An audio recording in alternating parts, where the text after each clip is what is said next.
আজ মঙ্গলবার 8ই বৈশাখ 2025 সালের 22শে এপ্রিল। মীন রাশি, মীন লগ্ন, পাইসিস সাইনের জাতক জাতিকাদের আজকের দিনটি কিন্তু এক প্রকার বেশ কাটতে চলেছে।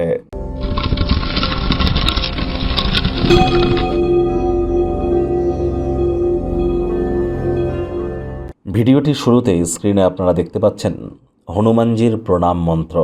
মনোজবং মারুত তুল্য বেগং জিতেন্দ্রিয়ং বুদ্ধিমত্তম বরিষ্ঠম বাতাত্মজং বানর্জিত মুখ্যং শ্রীরামদূতং শরণ্যম প্রপদ্যে। এটি আজ আপনারা সকাল সকাল স্নান আদি সেরে হনুমানজির উদ্দেশ্যে আপনারা ধূপধুনো দেখিয়ে প্রথমে রামজির বা সীতা মাইয়ার নাম জপ ধ্যান আরাধনা করে নিন। তারপর হনুমানজির এই প্রণাম মন্ত্র আপনারা অন্ততপক্ষে 21 বার, না পারলে 7 বার জপ করুন। তারপর কিন্তু আপনারা নিজের নাম গোত্র ধরে 3 বার বলুন সদা হরিচেরা। নিজের নাম গোত্র ধরে 3 বার বলুন সদা হরিচেরা।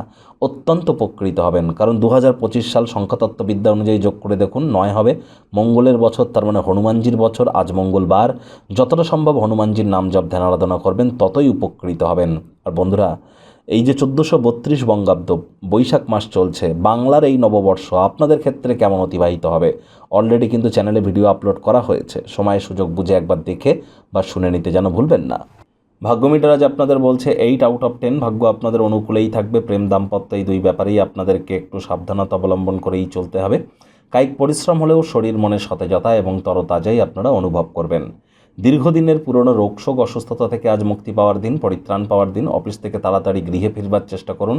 এমন কিছু করুন যা আপনারা উপভোগ করেন। অর্থগত ব্যাপারে আয় ইনকাম তো বাড়বে।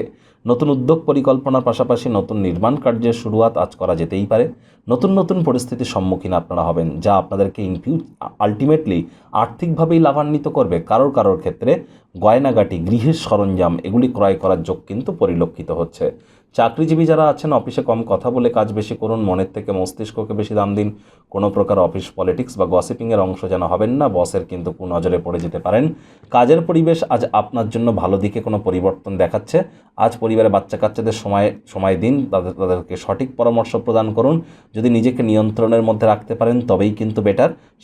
বিদ্যার্থীদের পড়াশোনায় মনোযোগ আরও বৃদ্ধি করতে হবে। উচ্চশিক্ষার জন্য যারা বিদেশ যাত্রার কথা ভাবছিলেন, ভাগ্যদেবী কিন্তু আজ আপনাদের পক্ষে নেই। সন্তান সন্ততি থেকে থাকলে তাদের দিকে কঠোর সজাগ দৃষ্টি বজায় রাখুন। হাউসওয়াইফ যারা আছেন, দিনের শুরুটা তাড়াতাড়ি করুন। প্রেমিক প্রেমিকা, স্বামী স্ত্রী উভয়ের ক্ষেত্রেই বলবো রূঢ় বাক্যের প্রয়োগ, অশ্লীল ব্যবহার যেন করবেন না। তৃতীয় কোনো ব্যক্তিকে ভুলেও সম্পর্কের মধ্যে যেন প্রবেশ করতে দেবেন না। সম্পর্কের দুর্বলতা কিন্তু আরও বেড়ে যেতে পারে। পরিবার পরিজন, নিকটে স্থানীয় ব্যক্তিবর্গ, বন্ধু স্বজন সকলের সাথেই ভাব ভালোবাসা বাড়বে। পরিবারের প্রতি সকল প্রকার দায়িত্ব সঠিক সময়ের মধ্যে সুনিপুণভাবে আপনারা পালন করতে সক্ষম হবেন। শত্রুপক্ষ, বিরোধী পক্ষ আজ কিন্তু খুব একটি শক্তিশালী থাকছে না। সুতরাং এ বিষয়ে অতিরিক্ত টেনশন গ্রহণ যেন করবেন না।